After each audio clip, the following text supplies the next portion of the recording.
Much What's up? easier. What's up, dude? How you doing? Little easier this time. Listen, How you let doing? me turn my camera. There we go. What's up, dude? How's the move going? Man, Did they ever go great? right? Let me tell you, right? For the last 8 years, I've made it a point to have the most amount of lumber within 100 miles. Biting you in the ass now. You realize you could have done with a little less than that. And listen, that was all good until a month ago. Yeah. And, Load so far. 8. We got 8 8. loads so far. How many? I'll probably do another 2 tomorrow. And we need to get on 2 a day. It's moving. You know, Yeah. we're moving. What percentage are you through? 10, 15. Jeez. I thought it was going to be 30 loads, maybe 40. Yeah. It's always more. Always more. Always more. Always more. But it's going, and the new space is incredible. Yeah. That I'm happy about.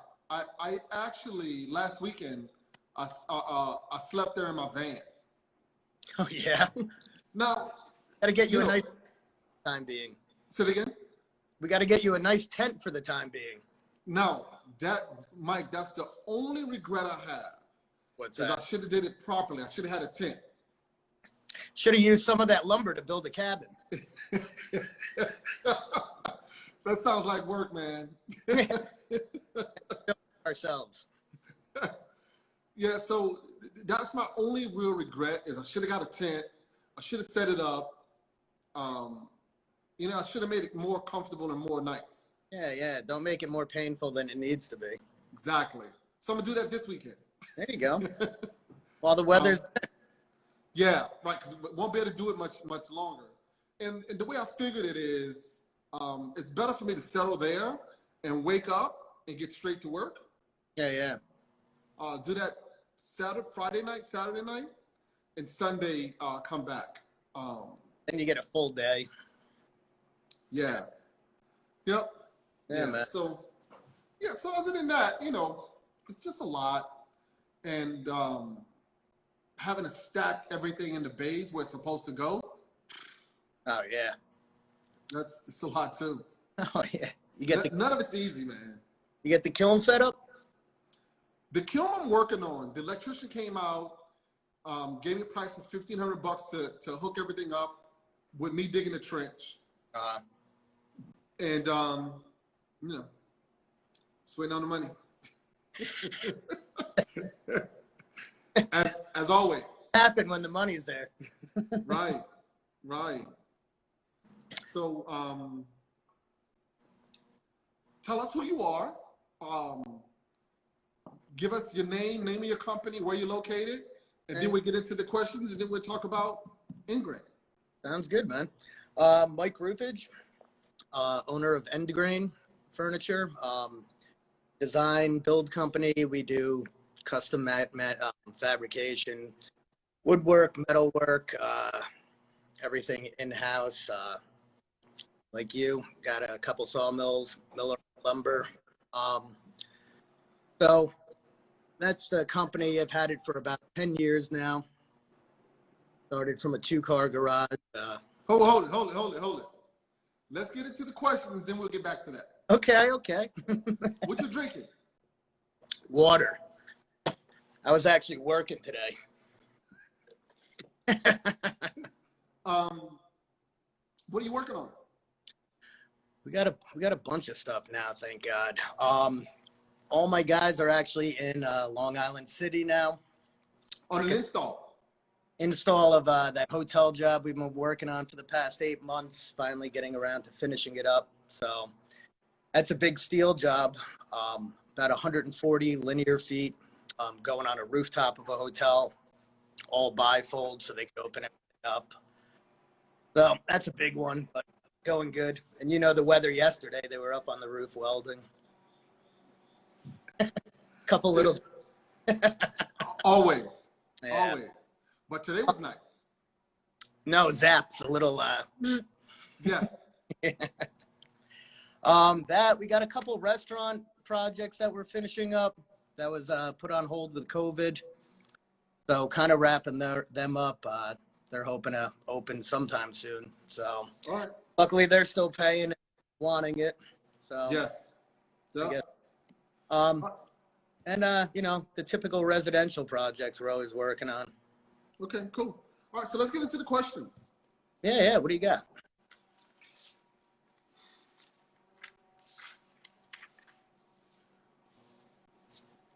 What word or phrase do you overuse? Fuck. What is your least favorite thing to do?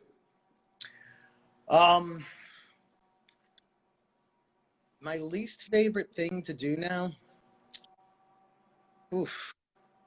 Some of the paperwork, you know, some of the back end business. You know, luckily I got a good team, you know, helps out with some of it, but that's always been, you know, getting to some of that nitty gritty paperwork.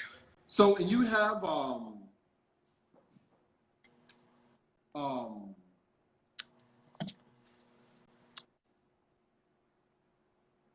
you have an office person? Yeah, I've got an office manager and a drafter. Okay.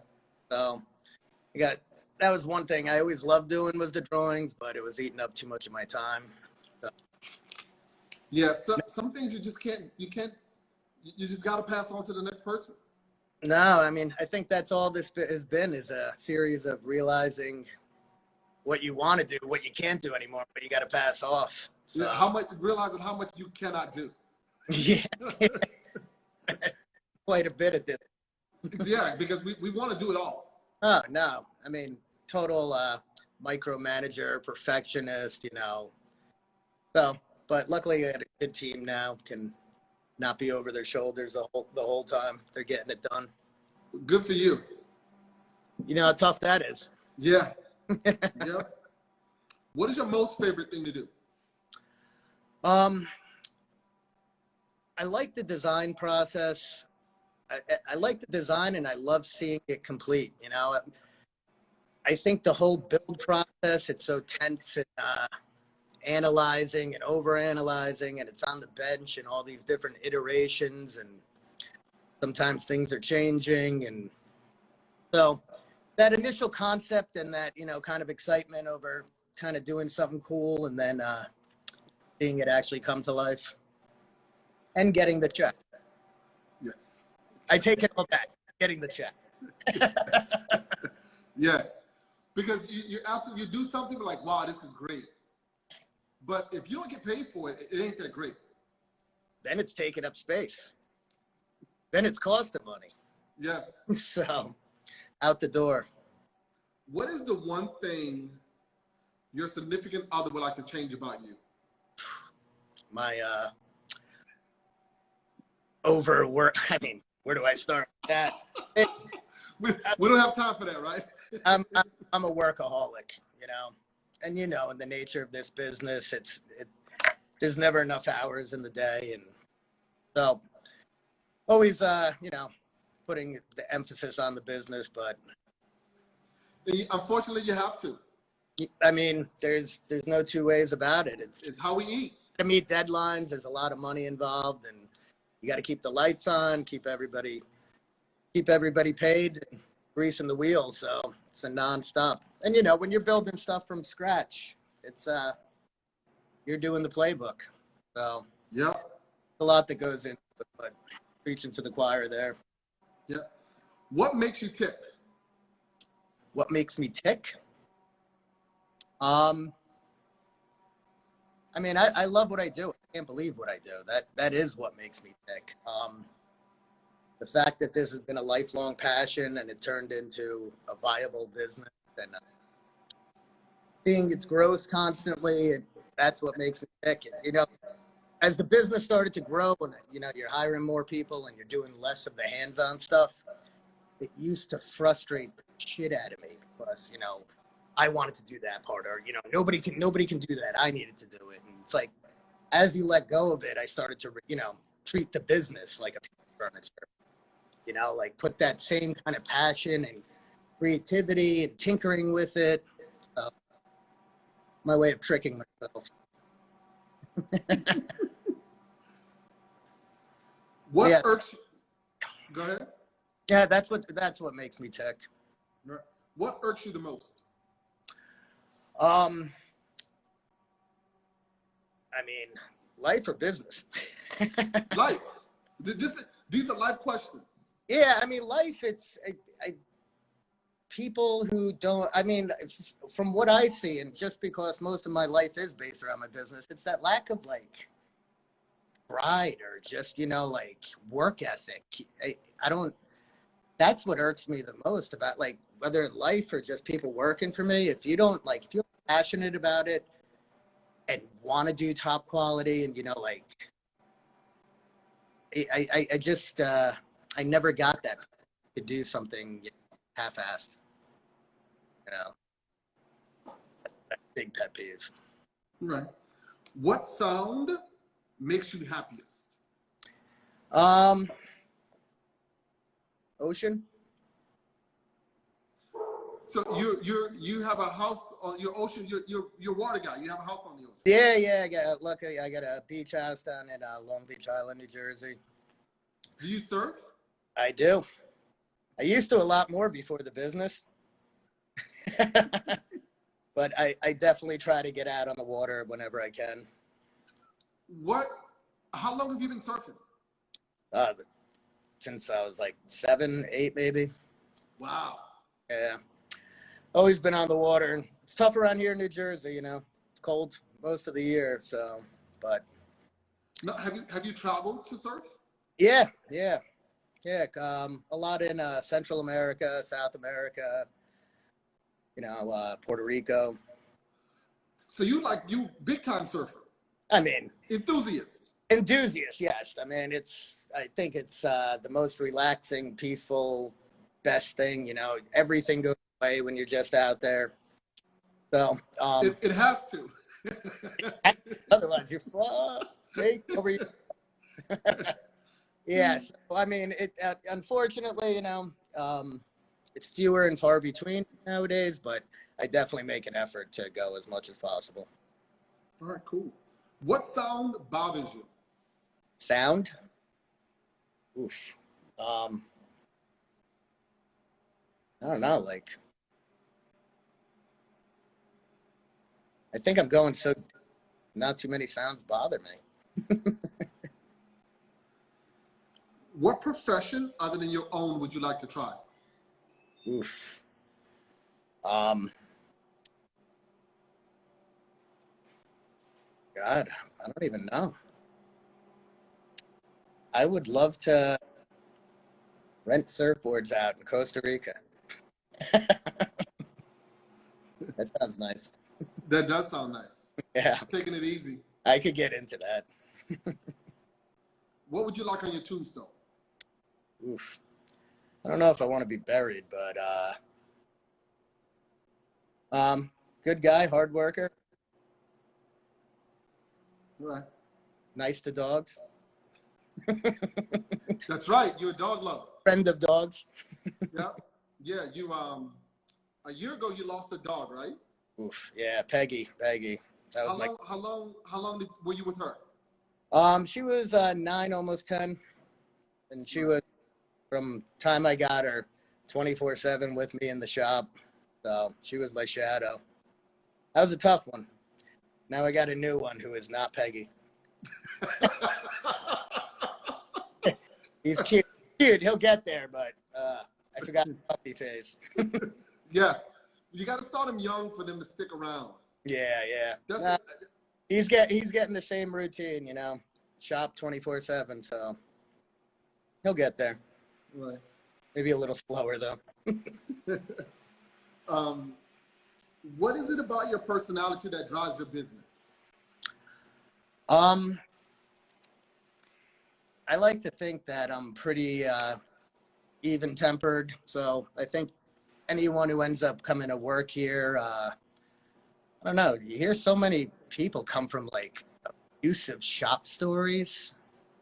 Um, I think I used to get angrier in the earlier days just because I didn't you take everything to heart so much. After going through it so long now, it's like you realize the hiccups, the bumps, how to handle it. So I'm just pretty even-tempered about it. People know when they got to watch it. Just maybe because I'm being quiet at that point, but I like to think I want the guys to have a good time, be proud of the work, be in a shop where they're here for their talent, not to just bang shit out. There's a lot of hustle, but really just quality. So I don't know. I think that vibe I kind of set out with the shop kind of translates to the way everybody works around here. So works out. Okay. What is it about your personality that hinders your business? Same thing. Too nice. That's simple. Yeah, sometimes, either being too nice, and sometimes, like, even when there's a screw, I always try to get to the root of it, that guy messed that up because of that, and what could I have done, or what in the process could have changed to avoid that, rather than just, even the way I handle stuff, with contracts, with hints and deadlines, and, sometimes a little more forgiving than I absolutely should be with this change. Right. Who would you travel cross country with on a motorcycle? Oof.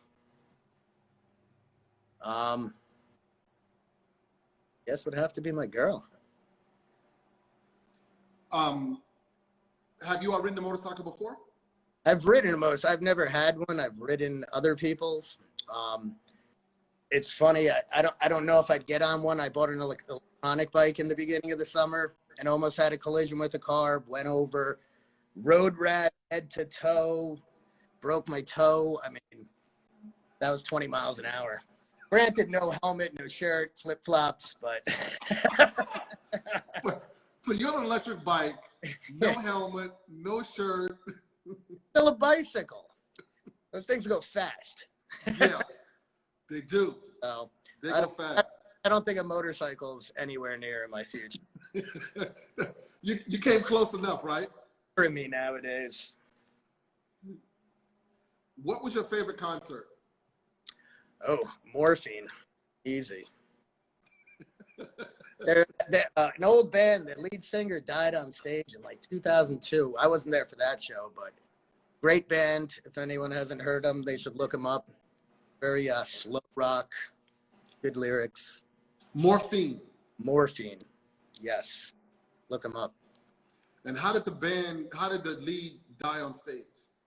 I guess it was a heart attack, but it was just a crazy, he played a 2-string bass, and then a saxophone player played 2 saxophones and drums. But great sound. I don't think it was drug related, the death, but speculation, having a heart attack at 51 when your band's name is Morphine. Yeah. Yeah. Now, okay, this is okay. I love music and I listen to music, and when you put, I'm sitting down listening to Elton John, right? Mm-hmm. If you put a horn section in Elton John's band, it completely changes the music. Absolutely. To him flirting with R&B, to being heavy R&B. Right? So when you talk about a slow rock band with a saxophone, that's got to be less rock. Oh, it's very less rock, but it's very rock and roll, but it's just like a drawn out beat. And you got to give it a Very good band. Great. All right, I'll check it out. Super sarcastic lyrics, like hilarious, but All right. very. I'll check them out. When was the last time you cried? I don't know. A couple years ago, maybe. A couple years ago. Yeah, I've run out of tears. You all cried out. I'm dry. Perfectly dead inside. It's just an inner now. I need to get there.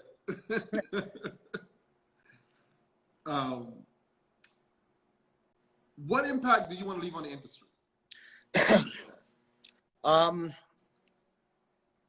I'd like my stuff to be, observed as quality, unique, timeless. I mean, I don't need fame or any of that, but within people of the industry, like, it would be nice to have a tip of the hat, as having put something of quality out. But as far as, I hope, I just hope within the industry of our consumers and our clients, my name's always in good graces, or that's more important than the industry, from our side. As long as my clientele is, enjoying it, then no shitty reviews. Right. When was the most difficult time for your business, and how did you overcome it? Oof, God, I don't know how to pick one. Feels like there's a new difficult time every year. It is always something. I mean, because you look at it, the stages, the first year was probably the most difficult because I didn't even know what the business was. Like, it was like I jumped into the abyss and was like, it's kind of ridiculous it even went that long. Then, the next step of just really figuring out pricing and how to do that. It is a business. The business, yeah. I mean, and just, you're taking on whatever project you can to keep the business going. So you're trying to figure out, yeah, I could do it. Oh, no, you can't. But you figure it out and you do it. The fire was tough. That was a shitty experience going through that. But it's funny, dude. I've had a general manager who was, doing cash deals on the side and steal. I've had, there's been little stuff, but, I look back at all of them now and I'm like, thank God that happened. If the fire wasn't there, I wouldn't be, if that general manager didn't do that, like, I wouldn't know this and the button, so it sucks in the moment. Usually, and whenever it's happening now, I usually just go, oh, this is going to be hilarious in a year.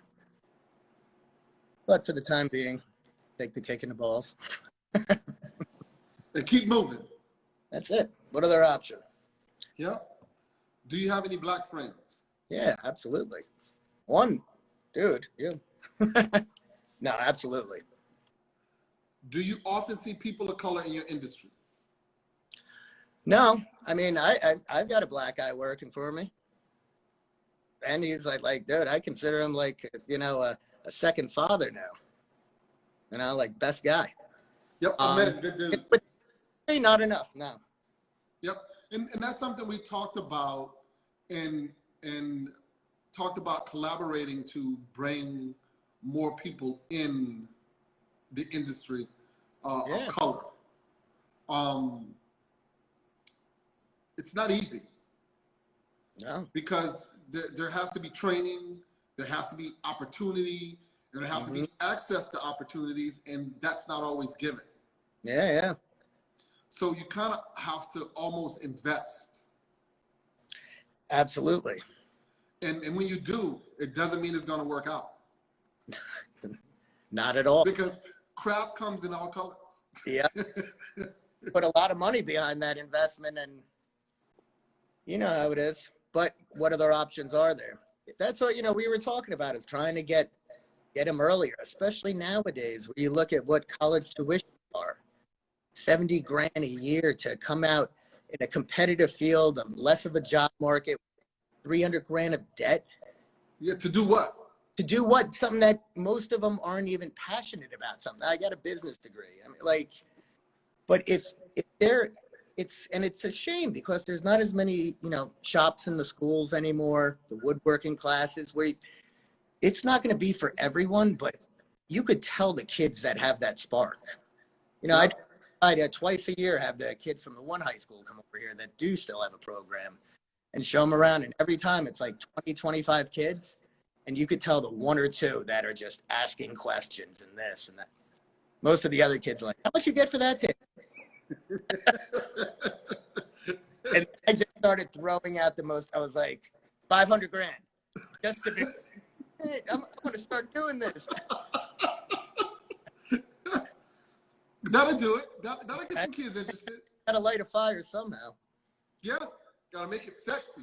Yeah, yeah.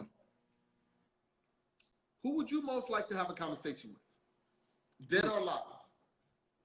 Out of anybody? Yeah, anybody.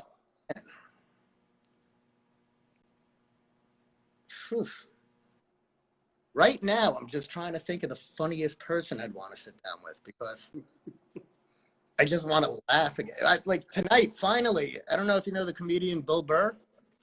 No. It's hilarious, but he's doing a show in New Jersey. I'm leaving after this to go down there. I'm just so excited to do a comedy show and like laugh because it's been tough to laugh, right? It's been tough to do anything. Yeah. So where's the concert? It's down in Monmouth County. Like how big is the arena? I don't. I think they're doing it. It's outside, and it's like you have to get a table, and they're socially distancing it. But I was surprised to see he was doing a show, so I jumped all over it. I need very nice. Right. So let's get into your journey. Give us a shop tour, and then you can go to your concert. All right, buddy. The journey started when I was a little kid and it was like a little skate rat, like 7, 8 years old. And my father always had power tools. And I was like, I want to build a quarter pipe.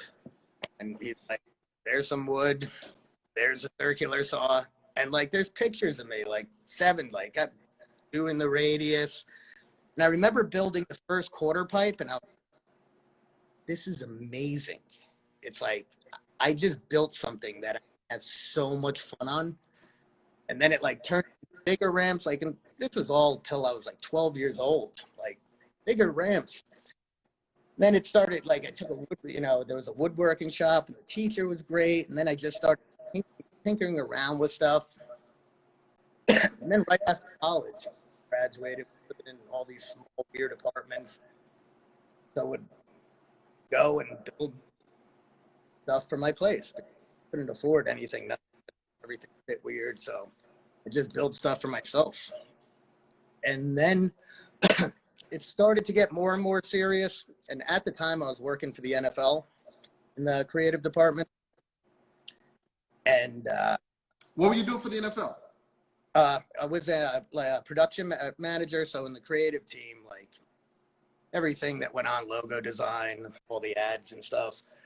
But we were changing offices in the city, and the creative director was working on the whole design of the place. Was like, Mike, I know you build stuff. We're doing this one conference room, like a fan cave, so it's going to be couches. Like maybe if you have an idea for a coffee table. So I pitched this idea to them. Everybody loved it, but they were like, you work for the NFL, I'll buy a table from you. But if you want to build it on the side, we'll pay for the materials. Maybe you can leave work a little early. And I was like, this table is going to take 3 months if you worked on it full time. Like I just can't do it.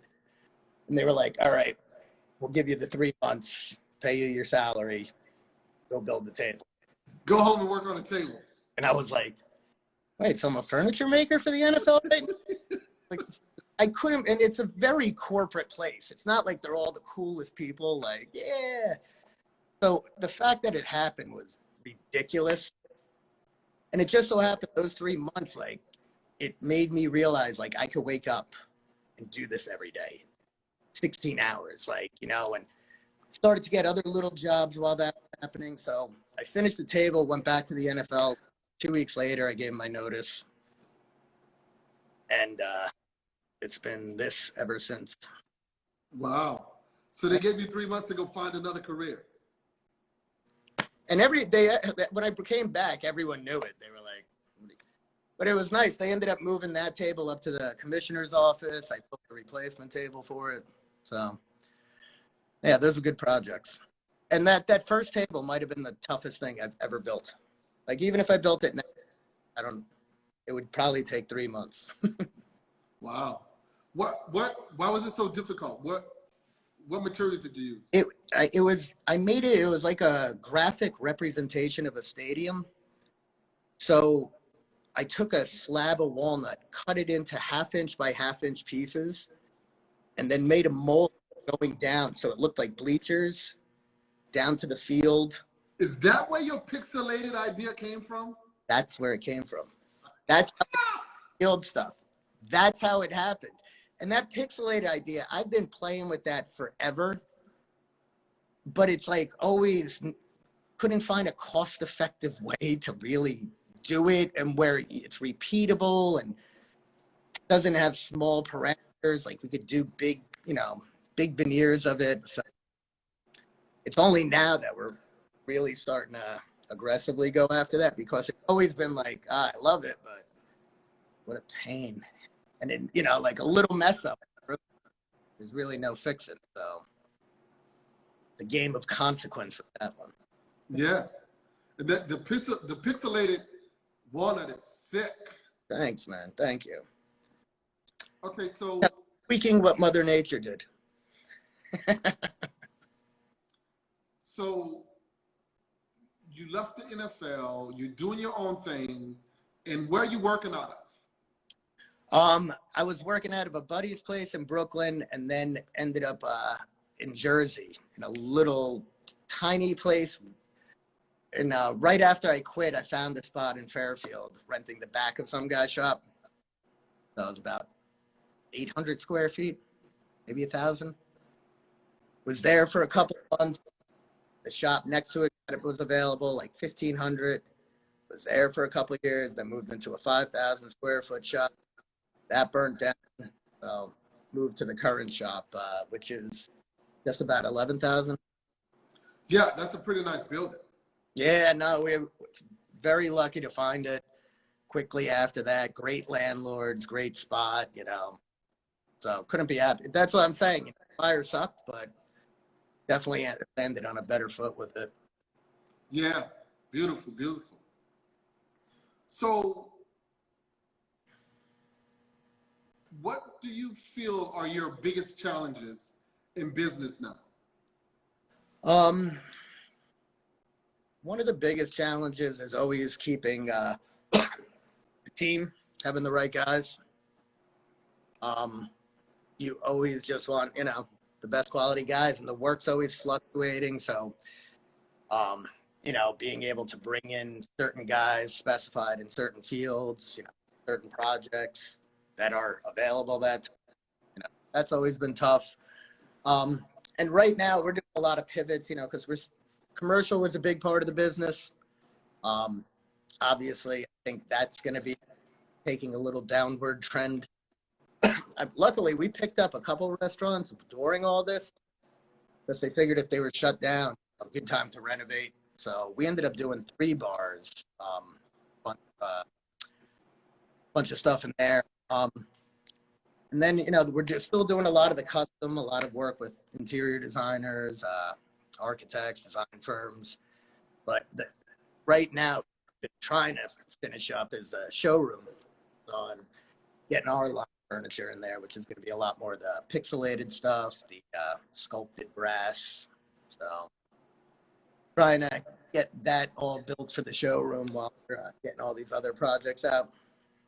Yeah, it's you know, growth is great, and unless you're sitting on a bunch of cash, a lot of the stuff you have to do simultaneously. Oh yeah, and some gets done 80%. Some has to, you know, like I always try. I mean, we try to be very planned out with the way we do stuff, getting all the drawings done and having the guys start and finish a project so they're not.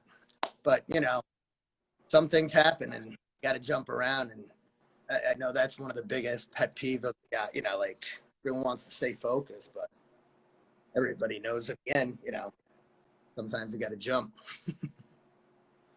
Yep. When the job and money calls, you got to answer. That's it.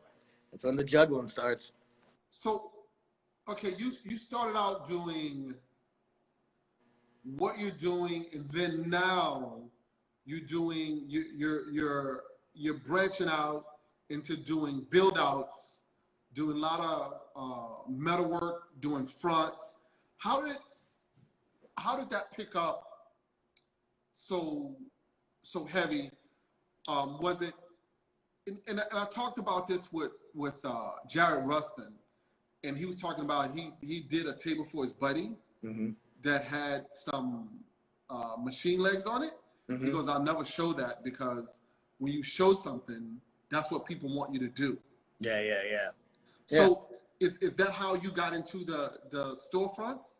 The storefront, I mean, we were doing a lot of metal work anyway, but just more in the furniture sense. And it was one restaurant that we did where I tend to realize this is a lot of our bigger projects start, you know, we never get awarded everything from the beginning. It's like somebody will come to us with, you know, we need a bar top or, you know, like something so minuscule in the scope of it. And then, you know, they'll realize like we can basically do everything. Yeah, I mean, we run flooring, we have siding, you know, like we have a stack full of old beat, you know, just for the project. It's not like we're trying to flip them, but we know what's coming around, you know, and once they can get all the metal work done. So I've always been a person, right or wrong, who's like, yeah, I can do it. You know, I'm very confident in myself and my guys that even if we haven't done it, we can figure it out and get it done. And that's how that first storefront actually worked. You know, the guy was like, we were doing window partitions and railings inside, but he was like, you know, you can give me a price on windows. And I was like, oh, yeah. But meanwhile, they're all metal, center pivot, bifold, you know, like it wasn't like just a static window or just, it was this crazy, you know, but we figured out the engineering, all waterproof. And that was the first one.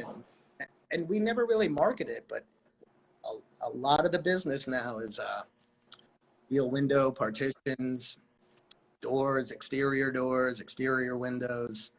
Okay, so let me ask. When you did that first job and it came out to all the stuff you just mentioned, how far were you off on pricing it? I always say if I had a superpower, it would be if that at any point I could see how much meat I left on the bone. And I don't know if that's the best superpower or the worst. Because all of a sudden you'd be depressing. It's like you could have been a billionaire. I try to look at certain things as like I'm pretty good at pricing, and anything you do for the first time, it's going to take longer, and you probably underpriced it. But I knew the start of it, I was getting paid to do a prototype, and I wasn't getting paid like fees, but I got paid to not lose money and figure out how to do this part, you know, and once you do that first, you know, it's like anything, you know, if you're building one, you might as well build 20 because yes, but we never do. For 8 years, it's like, I never built the same thing twice. Now, even if it's the same maple spalted table, never the same dimension. Now, you know, like there's always something different finish, different this, you know, and your knowledge and your machines get better. So your process gets better. But yeah, any of those hard first ones, you just hope that you don't lose your shirt. Yeah. Luckily, to this point, I haven't done that, but you know, there've been plenty of projects where you're halfway through and you're just like, what did I do saying that number? You're like, Yeah. I must have been so optimistic that day. Right. Yeah, I get into that, and I'm like, but you still got to do it. You made a commitment, you know. You got paid to figure out, you know, how to price it the second time, and yeah, that's invaluable. So yeah. All right, so let's go with a tour. Check out your showroom and see some pixelated walnut. Yeah, I mean, the tour is a little bit of a mess here. We've gotten so much stuff out this week. So right now we're in the mill, all of our woodworking equipment, wide belt sander, 52-inch, resaw. We cut all of our veneers on that. 40-inch planer. Little nice. guy. Okay, now you when you first got that pulled in, you told me about that. This was from a guy, an auction. A guy said, "Come and pick it up." No, it was somebody referred him to me. It was an old timer who had this shop and tried to auction off everything he could, but couldn't sell these because they're pretty big machines. You need some space and some electric to run them. So he ended up getting in touch with me, and he's like, listen, I just got to get these out of here. If you want them, they're yours. You know, you just got it. So ended up having to pay for the rigging and whatnot. But, I mean, this was the best one. 36-inch facer. So that was a nice score. Sometimes you win in this business. Sometimes you win is right. Yeah. I mean, then everything else, you know, joiner, straight line ripsaw, bandsaw, slider, 5-headed molder. We run all of our flooring. Nice. Yeah, I mean, that's. How much flooring do you do? What's that? How much flooring do you do? We don't do a ton of it because I've never really tried to push it. It just usually turns into one of those when we get a project, you know, we offer it, you know, like I say it, I'm like, oh, you got, you know, you're doing white oak, you know, inspect for white oak, we do it. And usually if you're kind of in on the project, we'll run special orders like that. But I never really want the staff up to just be running flooring constantly. And we you know, we do a lot else with the do all of our styles on that surface board. So it's a useful machine. This side of the shop, workbench area. So for all the carpenters, they got benches, clamp rack and some storage, CNC, vacuum press. So this is where moving the office upstairs. So kind of get a good view of the metal shop over here. Hope I don't lose you. But, you know, metal shop, pretty much drill press, grinders, mill, shear, rollers, a couple workbench areas for the guys. And he said, and this is how much square feet is this? 11,000. Yeah, so it's 5 on the one side, 6 on the other, and I've got the 6 split between the metal shop,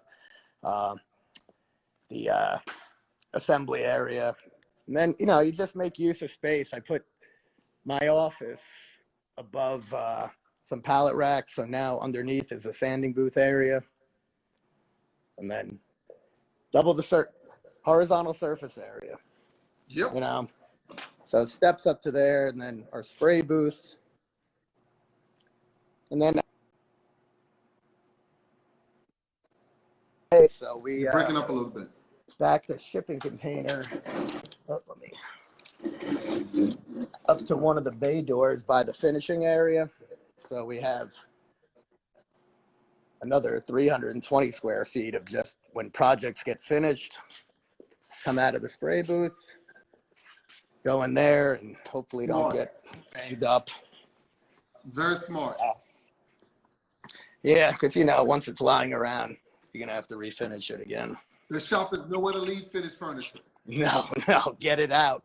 And if you can't, have a place to store it. And then this this part of the shop, we built these cantilever racks, and we're putting the showroom in here. So designating 1,000 square feet to that, made the windows. So necessary. Yeah, no, I can't believe it's gone this long. I mean, so we're putting flooring down. We're going to knock out one wall and put this steel wall window front that we're doing. It's going to have bifolds on that. Some of the pieces, we're having this door 6x10, so we could shut it off to the shop.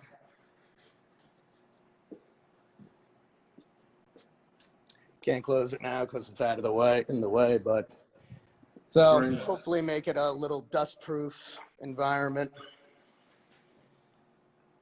That's basically it, man. There's a little bit of the pixelation. I don't know how good the light is. Yep. That's it. Yeah, so with that, gonna have push open, and then cased with steel, hot rolled. Yeah. Little brass entrance table. Very nice. You know, man, kicking the can, moving it forward. Yep. And listen, I want to thank you. So people know the back end of the business and how people work together. I was in a jam with floors and moving and couldn't dry them, and I made a few calls, and all of them were no. I'm like, wait a minute, let me call Mike. And you came through like a champ and dried some wood for some floors for me that were not ready to be installed. Well, they were supposed to be installed, but they weren't ready to be installed. So thanks for that, man. I appreciate that. You know that.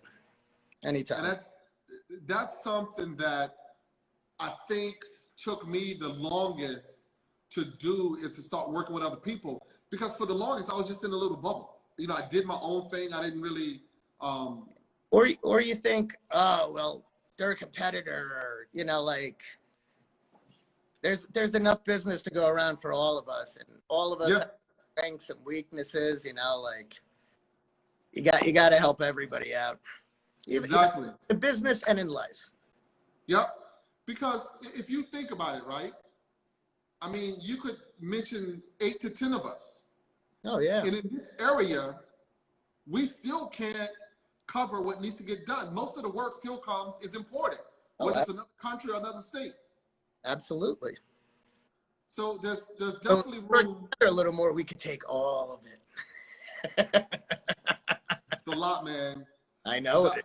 I see some big jobs, and I'm like, wow. Yeah, I mean, you know, it's an expensive area to be in to run a business like this, but this is where all the business is, you know. I mean, we ship a lot of stuff, but it's 85, 90% in a 15-mile radius, which is crazy. Right. You know. Lots of construction and development going on. Constantly, you know. And yeah, I mean, you know, you've seen some of these houses. Yeah. Ridiculous. but we're buying this weekend, right? Yeah, I'm gonna tip this weekend. Absolutely. And I'm gonna get a big one too. Right? Oh, what? In that tent this weekend, how nice it is up in that place. You're gonna be living better than most. Exactly. You know? Exactly. And that's what the regret was. It wasn't sleeping there. Mm-hmm. It was the fact that I wasn't outside enjoying it. Yeah. Well, there you go. Go get that tent. Yeah, I'll do that. Treat yourself. Probably tomorrow. I'll get it and set it up Friday afternoon, Friday evening. Little fire? I don't know.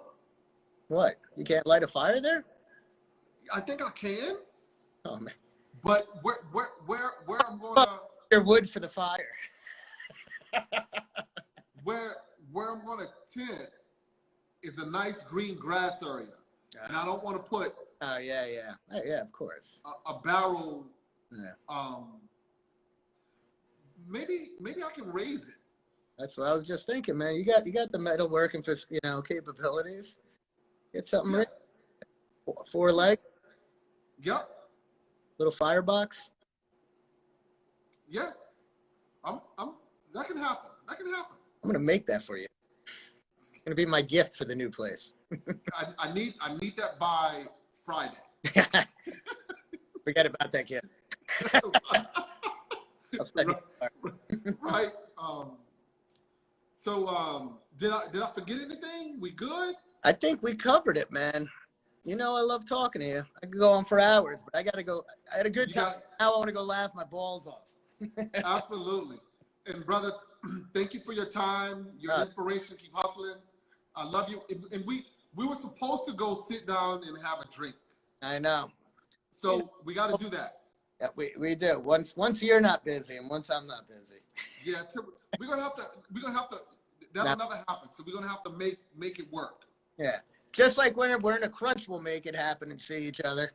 Exactly. Yes. Why can't we put me and you going out and having a drink together as a crunch? Well, no, that's honestly what the crunch needs to be. Exactly. More focus on, and that's what I was saying. I put too much focus on the business. You have to, but you got to have balance. So. Yep. Yeah. So, all right, my brother, enjoy your concert. Love you, man. All right, love you too. Talk to you soon, Robert. Later. Have a good night, brother.